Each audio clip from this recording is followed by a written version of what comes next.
기독교의 신앙은 죄를 용서하는 겁니다.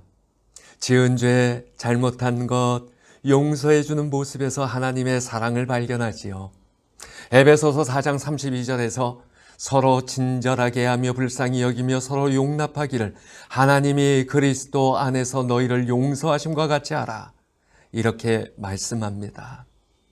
심지어 창세기 4장에서 보면 하나님은 범죄한 가인을 위해서 살 길을 열어주셨습니다. 우리도 피차 용서하는 것이 당연합니다. 그런데 죄를 용인할 수 있을까요? 죄 짓는 것이 당연할까요? 시편 37편 38절에서 범죄자와 악인의 형벌에 대해 말씀합니다. 신약에서도 디모데전서 5장 20절에서 범죄한 자들을 모든 사람들 앞에서 꾸짖으라고 합니다.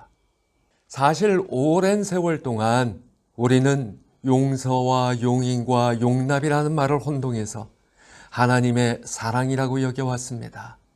물론 극단적인 죄는 쉽게 구분합니다.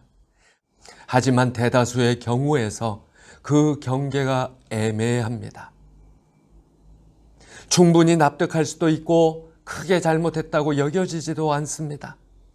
그래서 예수님은 마태복음 18장 7절 8절에서 죄 짓게 하는 일들이 항상 있기 마련이고 그로 인해서 불행이 찾아온다 경고하고 계십니다. 더 나아가서 용서를 빌미로 죄를 짓고 용인하게 하는 사람은 불행이 닥친다라고 선언하십니다. 용인을 넘어서 내가 죄에 동참해도 화가 있다고 하십니다. 이것을 좀 더 살펴보면 그렇게 되는 이유가 있습니다. 관계입니다. 누구나 다른 사람과의 관계에서 척지고 살아가기 원하지 않습니다. 좀 더 너그럽고 편안하게 다가서기를 원합니다. 원만한 인격으로 사람들에게 인정받기를 원합니다. 그래서 포용이라는 말로 하나님의 사랑을 정의합니다. 그런데 문제가 남습니다. 사람과의 관계를 보는 것이지 하나님과의 관계를 염두에 둔 것은 아니기 때문입니다. 이것을 성경은 하나님을 경외하지 않는 거라고 합니다. 하나님께서 기뻐하시는 것인지 아닌지 되물어 보지 않기 때문입니다. 잠언 19장 23절은 말씀합니다. 여호와를 경외하는 것은 사람으로 생명에 이르게 하는 것이라. 경외하는 자는 족하게 지내고 재앙을 당하지 아니하느니라.